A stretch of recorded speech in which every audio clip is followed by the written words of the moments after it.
we do lack public participation, or you can call it community participation, community involvement in whatever the local government is trying to achieve for the people. For an example, we can say that we do try our best to clean up the city.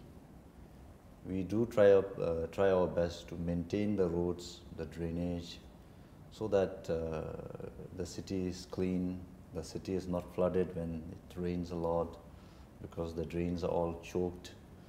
So in this respect, I do really feel that people need to support the government in terms of helping us, helping the government in the little way that they can contribute in terms of cleaning the city or managing their own waste. If an individual can take care of their waste by not littering the street, I think we can automatically clean up the city. So similarly, if there is a drain close to my house, it becomes a moral responsibility for me to clean up that drain in case it is blocked. So that sort of participation from the public or the community or the neighborhood is lacking, and I see that as a great challenge for us to move forward.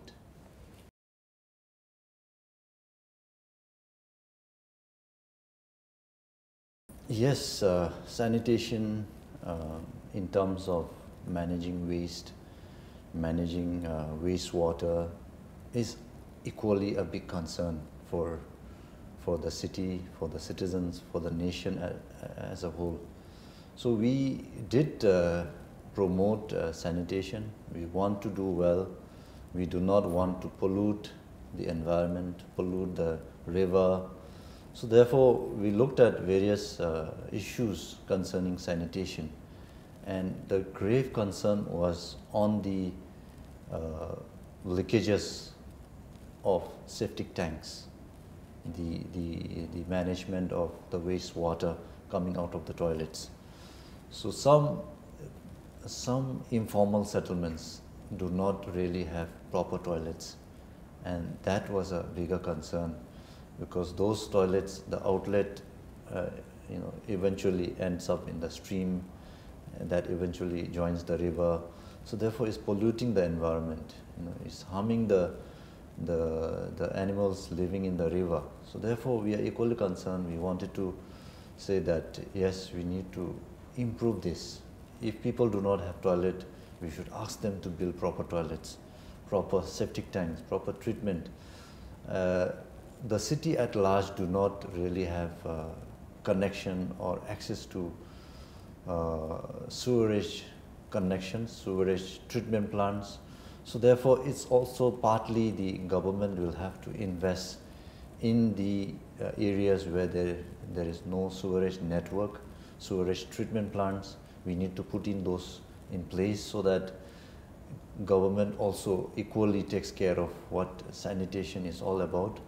So therefore, this is where again people and government will have to work together, and my vision is that we need to say no to those toilets which do not have proper treatment processes. I tend to speak about happiness, where a material world is not what we need for happiness. We need happiness to pursue through certain processes. We need family values. We need, of course, economic GDP is one key to happiness, but that's not the only factor which impacts happiness. I think we need family values. We need society cohesion. We need cultural values. All these needs to be preserved. And I said, these are the things that we as city leaders will have to look at when we are trying to do certain things in the city. Don't forget happiness. I think everything is not happiness. Money cannot buy happiness. We need to preserve certain things, and that's where happiness index in Bhutan comes in. Any project, any policy that the government adopts, or for that matter, the city government looks into, we always look at the negative impacts of what that project can bring in, or negative aspect of what that policy can bring in. So therefore, these are few things that I also share with my city, other colleague members from the other cities in the world, the mayors and the city leaders, that they should also look at these things, so that every citizen of any city in the world has that or have that right to happiness.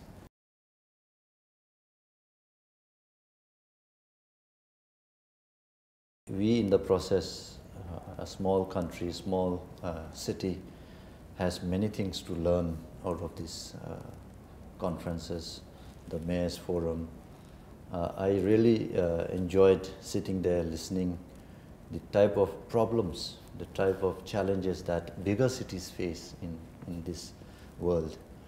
And learning those challenges, we ourselves at home can be better prepared.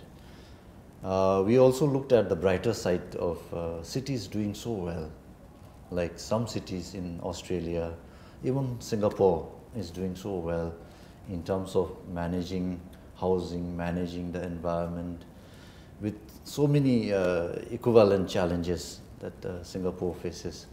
We are doing so well, and we can learn in how to deploy technology, where we can engage ICT to have better system in place, which ultimately will improve the safety of the city, the intelligent or smart city you can so call.